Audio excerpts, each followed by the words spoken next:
Welcome back to another episode of NOIZ.I Talks with. What'd you just rearrange yourself for? I don't know. I don't know. I got to get the right positioning. You feel me? No, that was fine. I didn't mean to call him out like that. That was just so random. Hey, it's all good. But okay, welcome to another episode of NOIZ.I Talks with Friends. Man, I'm actually really excited because we went to. I want to say we didn't go to school together. We went to the same school. Yep.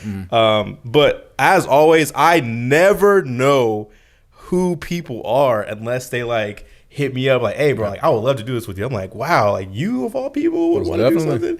So like, to have him here is such a dope thing because we went to the same school. What year did you graduate? I graduated in 2021 actually. Yep. So you were a freshman? Yeah. When I was a senior? Well, I think I was in 8th grade actually, and then I came up after. So how do I know you? Just hoops. Hoops. That's how everyone's crazy. Connected through hoops, man. Bro, that's what it is. That's facts. That's facts. Mm-hmm. Yeah. But man, I have no real intro for this person because I don't know. The only thing I know is that I'm gonna let you do it. So who are you? What's your name, first of all? Okay, I'm Chase Young. Chase is in the building today. But yeah, who are you? What do you do? What are you doing? Yeah, so I'm Chase Young. I went to Kenton Ridge High School, so we do have that in common and everything. You do have that in common. Both played basketball there. My year wasn't as good as yours. I got you. Hey, it's all good, man. But, yep. But yeah, I mean, played basketball, played a little college basketball over in Indiana at Earlham College. Decided that, I loved basketball and I started liking basketball and I love the media aspect. So I've been doing a podcast for the last 3 or 4 years. And, on both, you've been doing football and basketball, correct? Yeah, a lot of football and basketball stuff on that. Yeah. Shout your stuff out, bro. I'm going ahead, cut to the Chase Sports Podcast, but that's the main one right there. But I do a lot of, sports broadcasting for events down at University of Cincinnati right now, which is where I go to school, trying to finish up my degree over in media production. So just doing a lot of stuff with radio, announcing, all this other stuff. Just a passion that I've had over the last 5 or 6 years. And it's real crazy because like I've told him, I mean, obviously through media, because everything is always through media. Yeah. That like, bro, like your voice for sports announcing is really entertaining. Like, and like I hate that, like, because I'm on the road all the time, so I'm not able to to watch the games and all that stuff. Yeah. But the clips that he posts, I'm like, dang, you made that announcement. Like, bro, I appreciate that. It'd be fire. So I can't wait to see you at the next level. Like wherever you want to go to. I appreciate it, man. But you would be episode 38. Wow, man. 2 away from 40 there people. We go. 2 away there from we 40. Go. There we go. But yeah, like I do have a real respect for Chase, especially when it comes to podcasting and everything that that goes on in the media world, because it's not easy, people, because like to choose what you want to do every day, especially when it comes to media, is hard because you also want to have sports related, you want to have your facts correct, you don't want to have people come at you, oh no, that's wrong, blah blah blah blah. But I think it's really cool that someone from my school is in the realm that I am in as far as media. So I gotta, yes sir, appreciate it, man. Gotta do that, bro, because there's not many of us from our school, man, that are doing this. It really isn't. I can't name a lot. I mean, you might be the only one that I know off the top of my head. And if we dig deeper, it might only be close to a handful. Yeah, it's not a whole lot, man. But, so if you guys are doing that out there, kudos to you guys. 100%. But yeah, today we have Chase. For the people who aren't usually, tuning into the episodes, we do a series of questions. The interviewee has no idea what the questions are, just to create real authentic conversation. I love it. At the end, I'll give them the opportunity to ask me the questions if they have any. So yeah, episode 38. Chase, are you ready? Let's get it. All right. Okay, so first question number 1. Do you feel that going to accounting school was the right choice for you? And would you have chose otherwise? This is a great topic right here, because I've talked about this a lot with my family and my friends. Do I feel like the county school did done me well? I'd say so. Like I feel like so with this being said, when I started off, I was in the Springfield City School District. All right. Well, when I started, it was Simon Cannon, actually. Okay. So it was really young. It was preschool, kindergarten, all that. Yeah. And then we moved over into the Northeast Local School District around 2008, 2006, 2007 area, and I was still going to Simon Cannon, but then we move out and we're in the NELSD district, and I'm going to Rolling Hills, Northridge, Kenton Ridge, and it just I was cool there, and I just never really felt the reason to get out of it because I was, I had good friends playing basketball, playing football, doing all those sports, and I just got tight with a lot of people. And I will say, we got to a point sophomore, junior year of high school where I was like, you know what? I think it might be about time to make a change to another school because there was just a lot of stuff that I wasn't really agreeing with, and I know I'm wearing a KR shirt, but there were some things with just maybe some coaching things where I was just, and it wasn't anything personally against them. So more sports related, not really political. Politically, I was fine. I didn't really pay attention much to politics. Got you know what I'm saying? I was just ready. It was just really a sports related thing. Yeah. But when it comes to that in general, I know like there are a lot of county schools that you see the political stuff come out. Correct. And right. It's just for myself, I'm like, you know what? I just had to stay focused in the sports and not worry about any of that. And thankfully, with God's grace and ability, I was able to at least be pretty good at it. So I didn't have to really worry about the politics and anything else that came into play with it. But sports was the real thing that kept me out of realizing the political stuff that goes on in the school. And do you think that was a good thing or a bad thing? Do you have an answer for that? I thought it was a good thing, because you weren't like aware, like explain that. I was aware. Explain why. Okay. Explain what I was aware of all of it, but I was like, you know what? I just got to take care of my own business. Right, you don't have to focus on it. Exactly. Right, and I just let other people deal with that stuff, and they could talk about it. Because I know in the media business, like it's kind of entertaining to see other stories about that. But as long as you're not involved in stuff like that, it was it was a really interesting experiment looking back on it. I wouldn't change anything about it, but it does make me wonder. Okay, it makes me wonder. You said that you changed schools your junior and senior year? I was thinking about changing schools. Oh, you were thinking about it. Okay, I got you. Yeah, so like I was about 95% sure that, so there was going on with Catholic Central. I was actually going to go over there and play for my last 2 years because they had some good stuff going on over there, new coach and some players that were coming up that were really good at that time. And I was like, you know what? I'm not really liking it much at KR. I wanted to bounce over there, finish my 2 years and go from there because it was a sports decision. But, overall, when it comes to friends and everything else, county school's fine. I know that's interesting. Because I understand that you say that it's fine, but like, did you only do it because of comfortability, or did you actually do it because you wanted to? It was more comfortability, I would say. It was just the group of friends that I had going up. We were just tight, and I just wanted to stick with them through. And going away from that group of friends, being in college and stuff, and there's the big group of them go to this school, Bluffton University. Up north. But like I realized in college, I'm like, I could have been completely fine with not going to school with them, but I could still be friends with them. And that was a big thing to realize just recently. And I think why I wanted to ask that because I also did a school change. I did 2 school changes in high school. So I went from KR to Springfield High to CTC, and then I went back to KR, which was, I hated it.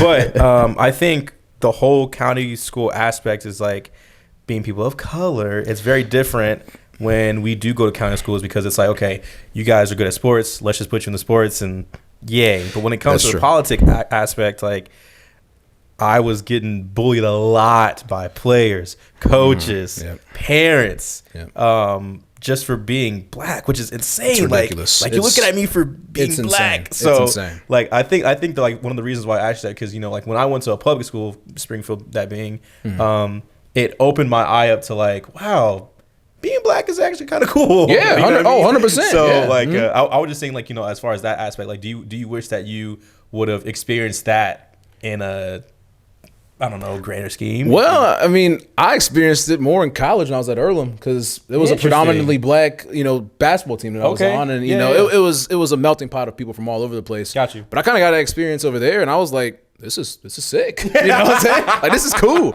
Like because I don't want to I want to be like that, but like you could be like that, bro. Okay. Don't be modest. Don't be modest. I'm mixed, but I'm like, but I felt like I was in like I was around a bunch of white people. Yeah, but then once I got to college and I was playing over there, Yep. I was around a bunch of black people. Yes. And I was like, hey, there's two sides of the coin. Right, and I'm right. repping both sides. So you know what I'm saying? So that it was unique to see at different phases in life and different levels. And I wouldn't change my experience for nothing. No, and and that's something that people need to appreciate a lot more of is like, just because you're going through something, even though you have the choice to, to do whatever, make the choice and be happy with your choice. You know what I'm saying? Like, any outcome is any outcome, but the choice that you make is the choice that you make. 100%. So, wow, I actually wasn't expecting that answer from you, but that's cool though. It was all over. My mind was going all over the place. That was a great first question. That was a great first question. Because I've been thinking about that just here and there, and I'm like, this is I'm trying to piece it together. Yeah, because like I actually didn't know that Earlham was a predominantly black college. Well, I'm gonna say predominantly black. It's like it's a melting pot of people. It's really diverse. But specifically for basketball, a lot of our basketball team, a lot of African Americans on our basketball team. Got you. And so I mean, but though a lot of love to those guys over there. But the thing was, I mean, it was just playing on a predominantly white basketball team growing up, and then playing on a predominantly black basketball team. College. So with that, because obviously, and I'm just talking about just the source real quick, and I'll kind of go into political. Yeah. But sports specific, like when you're playing with predominantly all white to predominantly all black, like what are the playing styles? What's the discipline like? What's the chemistry like? Because like when people think of white basketball, it's fundamentals, jump cut, or whatever, what I'm saying, like stuff like that. So like how do you? I mean, it was a lot of what you said there, and there's nothing wrong with it. Right, there's nothing wrong with that. Just focusing on fundamentals and the shooting aspect and everything else, and then and when it comes to with black basketball players, like we a lot of focusing on driving to the basket, running the floor, all that stuff. But like athleticism was a big part of it. So it's like but I'm not trying to play on words, but me being both, it worked out either way. You can play in both systems basically. Pretty much. Oh man. I mean, wow, yeah. And so then, as far as like political, like when you do look at the aspect of, we're not going to name names, but you don't have to. Yeah. What is he? What would he be? The athletic director, or how the school was run by that principal at KR. Yeah. Like, how did you receive that? Like, with the stuff that was going on, or because you said that that's not really my lane. Like, I have to focus on what I'm focused on. Yeah. But like, even though that you were aware, how did you receive certain stuff that you heard? Or it was interesting because like I there wasn't really a whole lot of black people over at Kenton Ridge. There was not. And I can name all 10 literally for real on your hands. You know what I'm saying? But I mean, I just it was more of I kind of kept business to myself. But like I was just observing all this stuff. I'm like, this isn't gonna go well. Okay, or, just give me an example. Give me an example. It's no name dropping. And the thing was, like, for me, like, when it came to like the racial aspect of it, like, I didn't really get much. I didn't really experience it that much, which was odd. Do you feel like you adapted to their culture? I feel like I did. I feel like I did adapt to it a bit, but like, and I didn't feel like I had to, in a certain way, kind of hide like some blackness that I had. Got you. But it was just, I kind of adapted to it, and that was just kind of a way of life. And I was just like, you know what? I'll just go about my business while I'm here, and then when I go back home, I'll just. So did you put on a mask? Like did you adapt to it because that was what was comfortable? Like, well, if I show too much blackness, maybe they wouldn't accept me, or was that just literally like how did you go about that? Just because I mean, like I was in that system in elementary, and I was like, it was kind of going up. I was like, well, I'm just gonna, because I was taught right at home and everything like that. And just kind of stuff like that. But like in general, I was just like, you know what, I'm just gonna just keep it real basic, go about my business around my friends. A little different story, but like nothing crazy though. I would never really act out or anything like that. Did you ever feel like you like you tiptoed around certain stuff just because you don't want people to feel a certain way? Yeah, sometimes just some of the maybe some like some slang or word choices that said. In general. And how did that make you feel? It was it was very, I don't even know how to say it other than interesting. It was just a very interesting line to walk sometimes. And going over to college and stuff like that, I kind of started having more of a free verbiage and everything else. So, it was a really unique time. To just Chase is being very careful, bro. I don't know if you guys are. Chase is being very careful. I appreciate it. In a way, I will press any more. It's good to press sometimes. No, I know, and I'm not saying that you're not answering the question. It's all good, yeah. But I see that you're just being careful. So I just want to say I appreciate that. Appreciate the question. Question number 2, with you going to college, and how college is. It's a big thing, for people who are first generation or whatever like that. Yep. But what are some aspects of college that you wish weren't there? Because for me, I went to college for a semester, but I just didn't like it because my thing is we really don't get to our major until junior, maybe senior year. Yeah. We're taking all these extra classes just to focus on whatever this is. So because you're actively in college. Yeah. So for someone who is actively in college, what aspects do you wish that weren't there? Yeah. And that is unnecessary. That is one thing where it's we're the first 2 years, it's kind of like glorified high school again, of just going through classes once again. I came here to do media production. I came here to do business. I came here to, why am I taking a trigonometry class? Right. You know what I'm saying? And I took that in high school. I avoided that class in high school for a reason. Why am I learning about Western civilization? Exactly. And again, it's I think the holding back on it, because that was one thing that I will say when I was at Earlham, there wasn't a whole lot of, because it was a smaller school and there wasn't a whole lot of just opportunities for media production. Yeah. That was a big thing for me, because I was always tied down with basketball every single day. There would be practice, weights, film, all that stuff, and you're worn out from it. You got to do schoolwork. You got you don't have enough time to do shows or podcasts or anything like that. And that's honestly one of the main reasons I left that school, is because of the lack of opportunity. The lack of opportunities. Okay. And the first 2 years, I really felt like from that standpoint, I didn't really get a whole lot out of it from my education standpoint.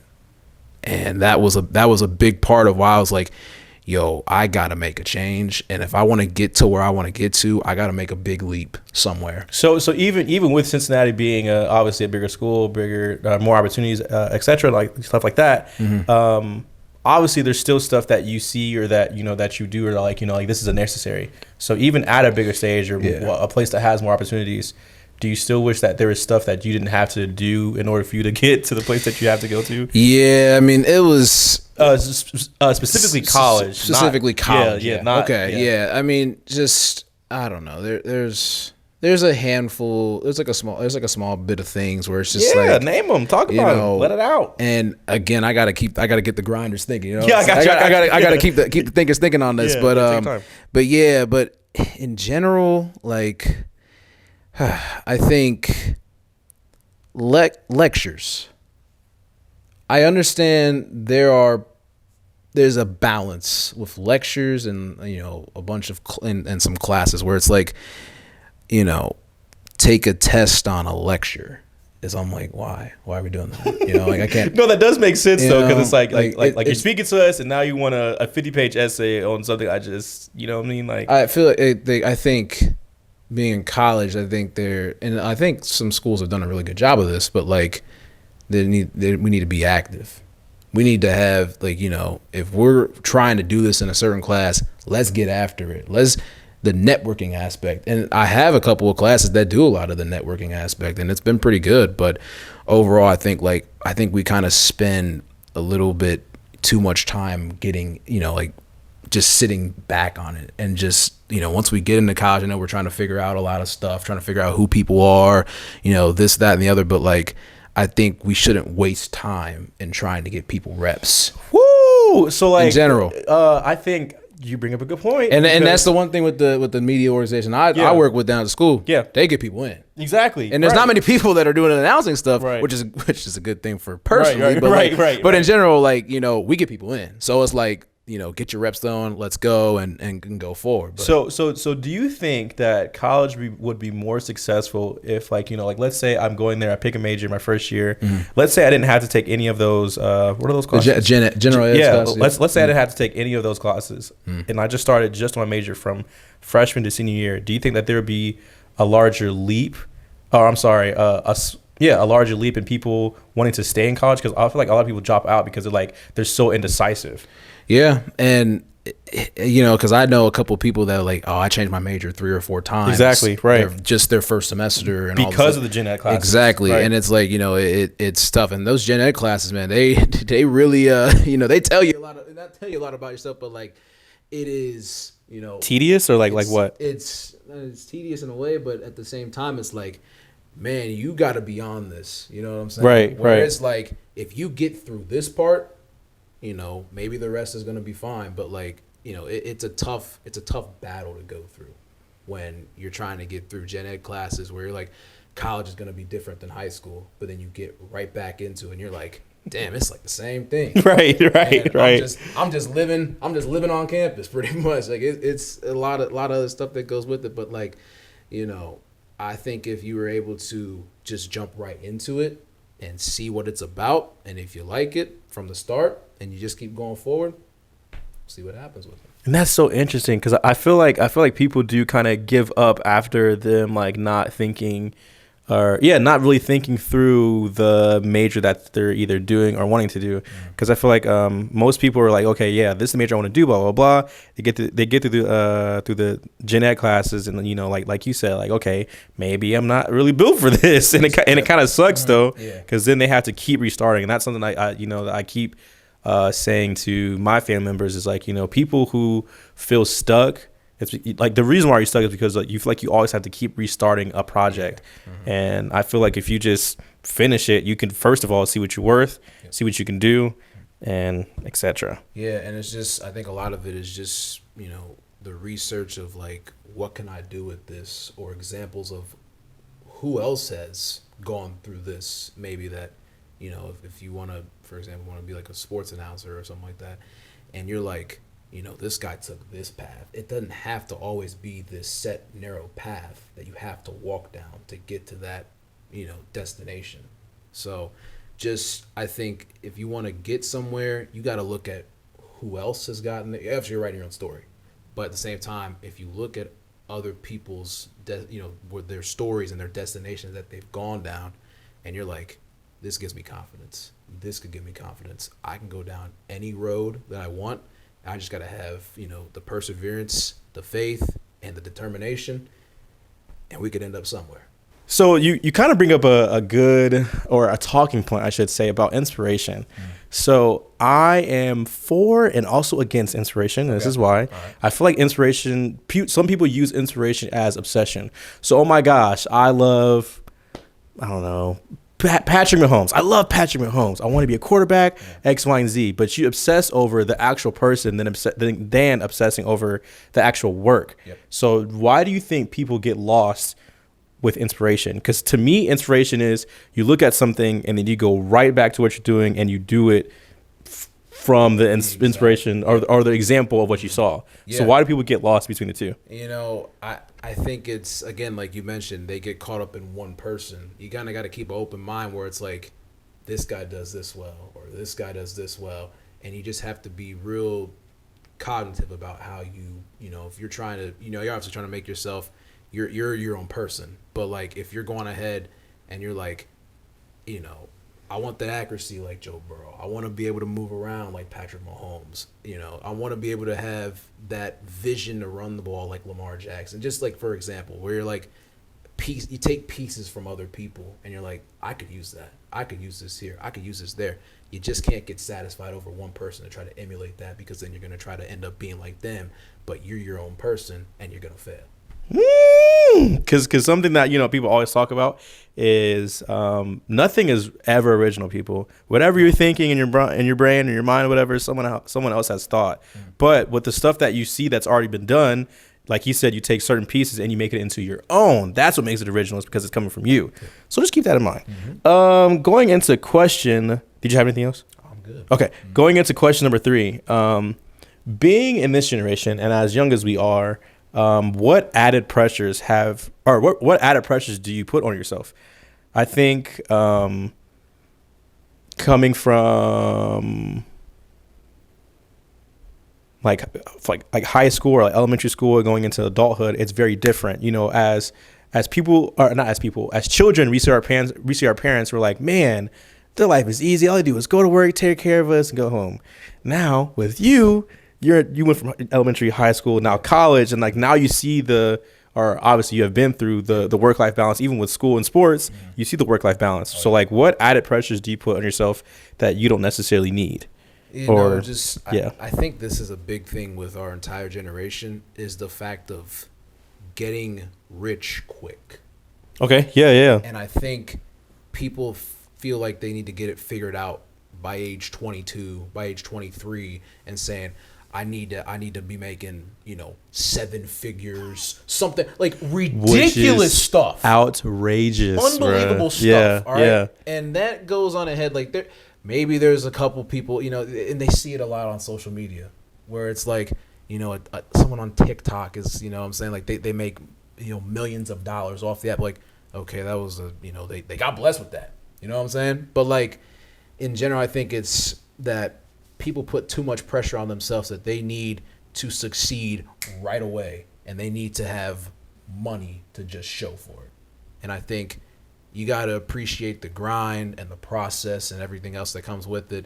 And, over time, if you stay true to yourself and you're able to work hard with it, then that's where, you'll reap the benefits later on down the road. Okay, so you talked about people, but I'm asking you. For me personally? Yeah. What pressures do you put on yourself? Because everyone puts pressure on themselves day to day. Yeah, they do. Yeah. For me personally, like, and that is one thing I've put pressure on myself. Like I for a while actually, or I'm like, what am I gonna do right after college? Like, what's the job gonna be? Like, I don't want to be, like living somewhere that where I don't feel safe or something like that. Just a lot of stuff, and that is one thing I've put pressure on myself to be like, I gotta be able to stand out one way or another so I can get an opportunity somewhere, to work in the media industry, to do something else. And it's I don't know why, but I was just about to ask because where does that come from? Because I mean, obviously you brought up the example of social media and TikTok and all that stuff, but like, where do you think you got that from? Because obviously it's something that we see. Like, okay, dang, this person's my age, he is X, Y, and Z. Mm-hmm. Why do we always try to compare, with people that have either made it or are making it to our personal lives? Because I think where it does come back to is like, what you said is, are you willing to put in the work? The people who have made it or who are making it, they're putting in the work, they're putting in the hours and all the extra stuff. We just think as, I don't want to say regular people, but regular people, I don't know. Yep. We think that if we let's say we're overweight, we think if we go to the gym and we do 20 sit-ups, we should have an 8-pack as soon as we're walking out the door. Yeah. Why? I wonder why we think, because I have a problem with that too.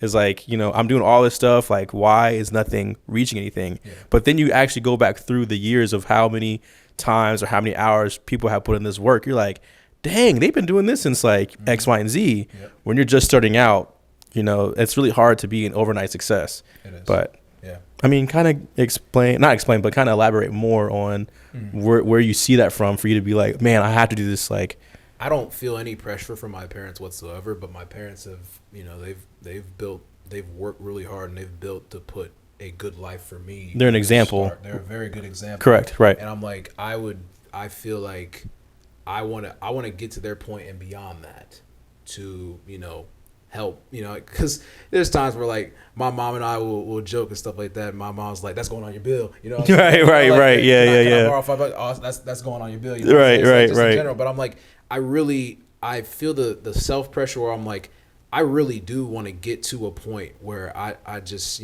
go to the highest limit possible. And I know no money amount or anything like that can ever help, repay for what they've done for me. But I want to get to a point where I'm like, man, like, they've done so much for me in this time frame. And I just want to get to a point where I can help them, when that time comes and everything else. So I have that self pressure. And that's so interesting because like this goes into two different questions. So I'm trying to see which way I should go. I think I'm gonna start here. All right. So we're at question 1, 2, 3, 4. So question number 4. Because we were literally talking about, you know, how people. Oh, you kind of already answered though. So the question was, I feel that everyone in today's world, or at least our generation, are in a rush to reach success. How do you view that, and how do you think it should be reached? But I think you should answer the last part, because the first part you actually answered. Okay. But All right. how do you think it should be reached? Like how do you think success should be reached? Well, Because you can go general or you can go self. So either or kind of do works. a little bit of both. Okay. You know, general, it's literally just, you know, Work hard. the See, thing- I don't. like, well, look, it's putting $1 a day. Yeah. And you're like, Yeah, you know yeah. what? I do this today. It's gonna benefit me in the future if I keep doing the right thing and doing it the way that I was taught to do it, or the way that I should be doing it. Because I don't know why, and I'm speaking from my personal experience, view, whatever, why I feel it's so cliche to say, just put in the work, It can, just do the yeah. blah, blah, blah, It can be. but it literally is that simple. And I think another thing with the media industry is, and just in general in this world, connections. It's a connections world now, and you can't be afraid to reach out and be rejected or be turned down. If you got to reach out and talk to people and just be like, you know what, just put yourself up, kind of market yourself out there, and just have no worry possible, where it's like, you know what, like if someone says no, then all right, like closed mouths do not get fed when you're in that situation. And you're like, if you're trying to get to a certain point and you want to get somewhere, like, you know, and you don't tell nobody and you don't have any type of, you know, motivation or self-direction, then how you gonna get there on a car with no gas? Right. So, You know? so even kind of going back to like, you know, like your story and all that stuff, where did sports broadcasting start for you? Like was there a certain person that you saw was like, man, this is something I could do, or like how did it start for you? Okay, so it's a little all over the place, but you know, for me, I've been watching, you know, the NFL since I was like 5 years old, right? And a big thing for me was watching, really just, you know, I was watching the Bengals and all that stuff. And we kind of going back and forth about Yeah, it. yeah. Thing. But like, Yeah, but yeah. in general, like I think watching it was Sunday Night Football on NBC and watching Al Michaels, Chris Collinsworth, the music, the sports theme music has been big. Where I'm like, you know what, I feel the energy, and I'm like, you know, like I'm ready to go out there and play. I'm ready to go out there and be a part of a broadcast, just stuff like that. And it's obviously shifted over time, but like. And I think, you know, just that has always kind of stuck with me for a while. But the moment where I really realized this is something that I want to do, so I stopped playing football my freshman year of high school. I had a little knee problem, and I was just like, you know, I'm just gonna take the year off and everything, and I never came back. But Right, you know, yeah. but stayed on the Yeah. court, stayed on the, you know, stayed on the hoop side. But it was really listening to really Tony Romo. Weird, because I think the nuances of how he breaks down a game. Yes, yeah, bro. I will say that. And Yeah. that was his first year broadcasting. It was 2017. His first year broadcasting with CBS, and he was just predicting plays. He was breaking down what goes on down the field and all this other stuff. And I was like, this makes a lot of sense. For the first time, I was like, these plays and the directioning and the timing of everything made a whole lot of sense. And I was like, I'm not going to be able to be a color commentator for football, because more color commentators for really all these major sports are former athletes, former coaches. And I was like, you know, I'm not going to play in the NFL. I'm not going to play football in college. I'm not going to, you know, play in the NBA or anything like that. So I'm like, what's the next best thing? Play-by-play. The dude right next to the color. And I'm like, you know what? I feel like I have an okay voice, and we can just go forward. And I know what they're talking about. I know the terms and the descriptive analysis and creativeness and everything else. Let's go with that. And here we are today. Do you feel like you lack anything with what you're doing right now? Because I mean, I think that you do a good job of obviously, like, you know, like announcing it and like, you know, maybe telling people or painting a picture for people at home or people on the television. Like, do you feel like you lack anything in what you do right now, though? Yeah, I do. I mean, there's never a perfect broadcast. There's For never sure. a perfect, like stuff like that. Yeah. But I think it's the descriptive thing, because we don't do a lot of video broadcast at Cincinnati because it's a big school. It's just radio. Yeah, just radio stuff. Yeah. Like they got like ESPN. And all Right. right. You can't do any of that. But like the radio really allows you to. It makes you become descriptive, and it makes you paint a picture that you never thought you'd paint before, and it has helped out a lot to be able to do that. And you're like, so you feel you lack that? I feel like I've done a really good job of that, but it's just like I feel like there's just little things where it's like, in basketball, I'm like, I forgot to say this guy passed the ball to the right. Yeah. But I mean, I'm not gonna I'm not gonna compare, but they do also do that in the NBA. But and a lot of it is you're on television, so you right. don't have to necessarily say it because right. you're seeing it. Right. In radio, it's like you kind of have to be descriptive. You have to be descriptive. Yeah. It's like I feel like I'm descriptive, but I feel like there's another level that I could reach to it. And I go back and I look at the the audio and everything, and I go back and write. I'm like, you take notes on yourself. That's a big thing. You got to take notes on yourself and just be like, I'm not perfect. I'm never going to be perfect, but how can I be really good at what I'm doing? This is Chase, everybody. He's answering these questions like a true media professional, bro. Though, man. I'm not gonna oh lie. my gosh. This got me thinking. So that was what, 4? Exactly. So I guess question number 5. Yeah. So failure is something that everyone looks at differently. So my question was, has there ever been a moment in your life where you feel like you failed yourself? It's different when you fail other people because you react off of their disappointment or stuff of that nature. But when you failed yourself, like, dang, like I didn't X, Y, and Z, what was that moment for you? And how did you work through it? Well, I think it was really when I stopped playing basketball. Like, you feel like you failed yourself? Because not that. I felt like I failed myself because I haven't really talked about this a lot. I left mid-season, and my parents have told me to, you start something, you're gonna finish it. But I got to a point where it was, like it just took a toll. Where I was like, there was a lot of other stuff that I wanted to do that I didn't have a chance to do. And like just the media podcasting and then going out and, just going to, visit other places and go, You wanted to live your life. Exactly. Yeah. And, I had fun my freshman year doing that for basketball, but like my sophomore year was just like, I saw, again, this kind of goes back to comparing myself to other people, seeing other people at my age or in my profession that, that had other opportunities where I'm like, I'm sorry, but I feel like I am way better qualified and have a better chance of doing bigger things than you are.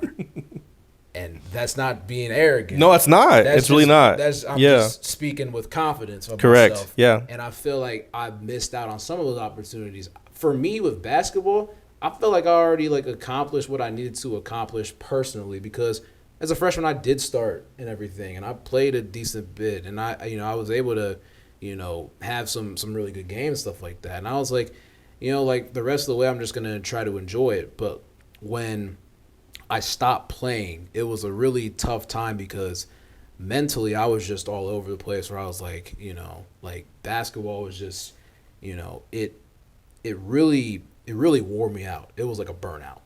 It got to a point where I just was completely burned out. Did it burn out for you because it felt more like a job than it? Yes. Okay. Yes. Yeah. It felt like a complete job, and I was like, enough. Yeah, obviously we're going to have to get in the workforce anyway. But in general, like, it just, I don't know. Like I was like, the game that I loved turned into a full-time job and overtime, and I was like, yeah, we've reached that point. And isn't it interesting though because like careers in general are jobs, but like it's just how you picture it, and how much you love and all that stuff. So like like the stuff that you do, sports broadcasting, podcasts, and all that stuff. Yeah. That's something that you love to do. Yeah. to the regular eye, it's like, man, he has to set up, he has to take notes, he has to have a pregame, he has to have a mid game, he has to have a post game. Like that is a lot of work to do. But to someone who generally loves to do it, you're gonna do it. But when it comes to something like, you know, sports related, anything else related, when it feels like a job, you're like, that doesn't really feel like I should be doing that. Yeah. So I don't know. Yeah, and just the big thing was leaving mid-season was a huge thing for me, because I was like, I feel like I gave up on my teammates, but the thing was, I needed to get back to believing in myself and having self-confidence in myself. If I couldn't have self-confidence or belief in myself at the moment, then how am I going to have self-confidence and everything in somebody else before I have it in myself? And that's such an important lesson, is that, and like something on the last episode I was talking about is, I don't understand where the weird obsession of loyalty came from. You know, like if you disband someone, hey, bruh, you can't do that because this is our hood, this is our team, this is our. It was just a thing to me. Like, it's not my life. And I think when people put life into something, they think that, you know, if people are around that also putting life into it, that's where the loyalty stays. If something doesn't feel right to you, you don't have to stay. You don't have to. Everyone in the world, you included, him included, me included, all have a choice. We can say yes or we can say no. You don't have to do everything that you're involved in. So even if you are leaving mid-season, Chase, I think it was the best thing that worked out for you, because now look where you're at. And exactly. And I felt like for a couple of weeks I was just battling that. And then once I got to a point, I was just like, you know what? This was, you know, it took me it actually took me a couple of months to just kind of realize and figure it out. I was like, man, I just got to get through the second semester. I was taking some classes over at Clark State just to kind of keep up with courses and stuff. But then once I got to that point where I decided I was going to Cincinnati, I was like, we're good. We're here. Let's ride out. Let's ride out. Let's go. So there we go. So just had to get through that time frame, and then I was cool after that. So okay, going into the last question. All right. Dang, I jumped everywhere. Let me think.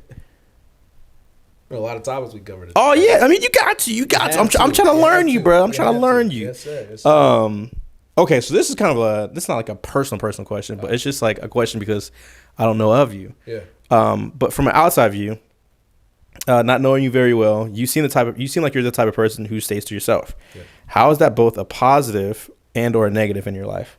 It's a positive when you see, you know, I think when you see all this stuff going on, it's the stuff that you can control. You know what I'm saying? Like that's a big thing where it's like you see someone, you know, doing some stuff that might not seem smart and everything, and before maybe I'd reach out and be like, hey man, I don't know if this is the right idea, and then they're like, oh, I'll think about it, and then they just keep doing it, and you're like, that's why I keep to myself. You know, I have an opinion on it, they don't hear my opinion, and unfortunately, you know, people continue to do bad stuff. But when I keep to myself at times, say you know, maybe I have an issue, or maybe I'm going through something and I harbor it in, and it builds up over a long period of time. And then it makes you react. And it makes you react and act that way. And people are like, man, what's been going on? Like, you know, I've been dealing with this for a long time or something like that. And, you know, then you're like, man, why didn't you tell anybody? And that's when it comes to, that's a negative aspect of keeping to yourself and keeping stuff internal for a very long time. Are you the type to actually like talk about your problems? Just because, again, outside view, you look like you're very like firm, like everything is positive and blah blah blah. But like when you do have a breaking point, who do you reach out to? Who do you go to? My parents. I talk to my parents, brother, couple friends here and there. But does that ever make you feel vulnerable, or like how does it make you feel when you're like, this is what I'm dealing with?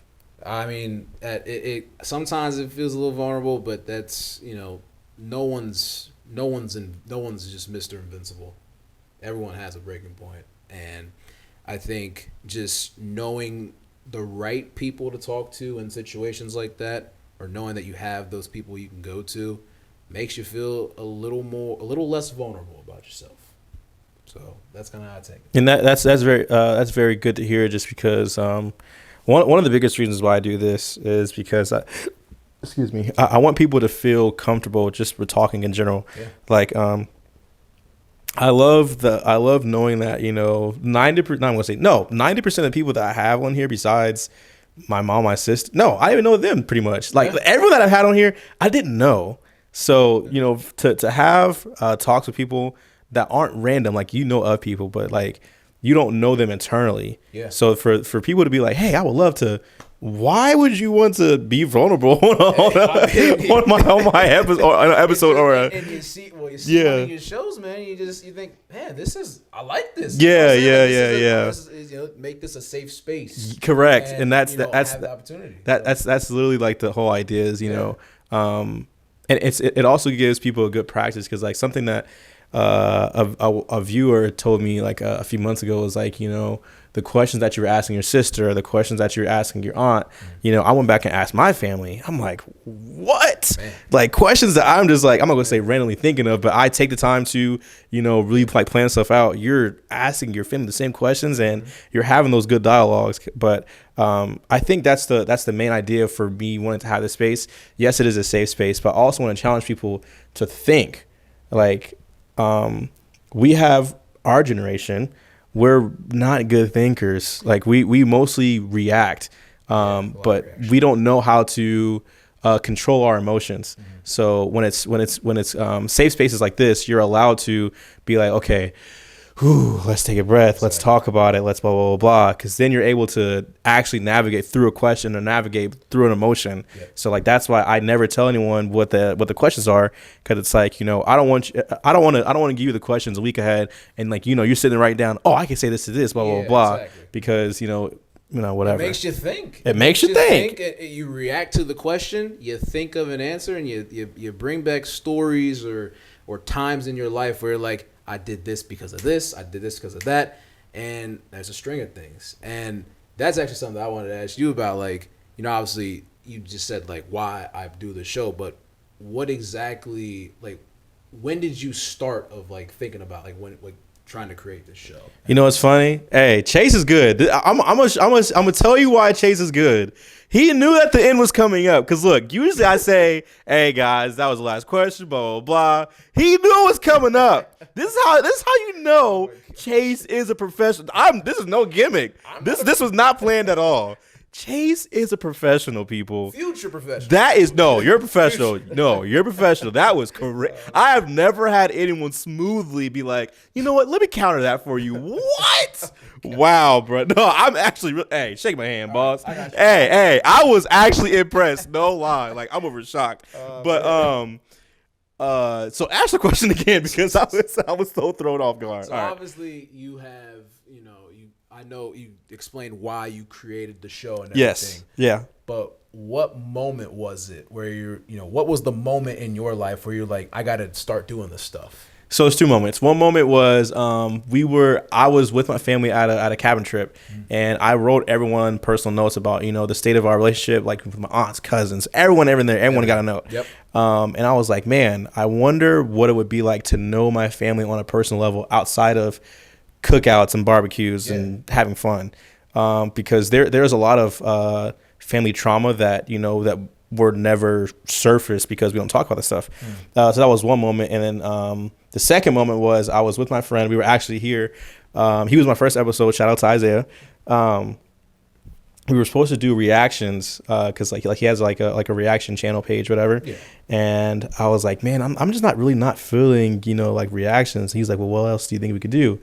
And I saw like there were two spatulas that were on the counter in the kitchen. I was like, can I just interview you? He was like, you have questions? I was like, not really, but like we're gonna see, like, you know, we're gonna see where it goes. And from that point on, I just like, you know, let's just find people, ask people. If people ask me, I will never say no. So yeah, it just kind of started from there.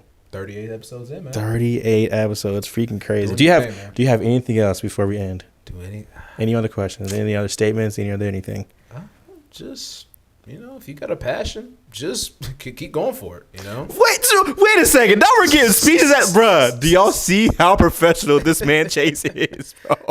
Gosh, that was really condensed, bro. No, bruh. This man gave a question and a motivational speech at the end, even though it was a sentence. Nah, don't say it's basic. Wow, Chase. Man, Chase, I'm gonna give you flowers on camera. Between you and Tyreek, I don't know if you know who Tyreek is. I know Tyreek. Okay, yeah. Yep. So between you and Tyreek, you guys are literal inspiration when it comes to media, because you guys are, I'm not gonna say you guys are in bigger places or bigger whatever, but you guys are a reason why I keep doing what I do. Not a lot of people from our area, from my hometown, are doing media, professionally or not. Like, you know, when people have an idea, I hate to say it, in our town, they don't really go through with it. It's just a moment and they just kind of pass. Yep. We've been doing this for multiple years now. He's been doing this for multiple years now. Reek's been doing it since before high school. So like, you know, I want to really give you your flowers on camera. Like, I'm not gonna say don't stop, because you're not going to, but just continue to believe in yourself. And whether you like it or not, or whatever, your moment's gonna come faster than you think it is, bro. Like, way faster than you think it is. So just keep believing in yourself. Always put God first. Most definitely. That's all I gotta say to you. I appreciate that, man. I really do. No, I appreciate having me on, and appreciate, you know, the praise and everything, man. It you know, and just hearing that type of stuff, and it's not just saying it because, you know, just to be like, you know, like to be nice or anything like that, but just Chase knows I be messaging him, bro. Like, hey, I just watched the clip. I'm a real fan, bro. I'm a real fan. But yeah, but just in general though, just to, like, you know, go back and just, you know, saying, just being technical and just saying stuff like that, you know, it is really appreciative, and I appreciate everybody that has, you know, helped me out in my journey as well. And I will link below his podcast and all the other stuff that he's doing. But you had to let me know when you're going. Oh, the season's about to end though. So are you gonna do anything closer to the summer? Talking about what? Just like well, I just went for blank. Broadcasting in general. Like, are you just doing just the basketball? I'm doing a lot of baseball right now. So okay. I can just get into that, but, you know, see what the summer holds with internships. Heck yeah, get it done. We'll see. Like I said, I will link everything below. Instagram, his YouTube channel, all that stuff. Please go give him a follow.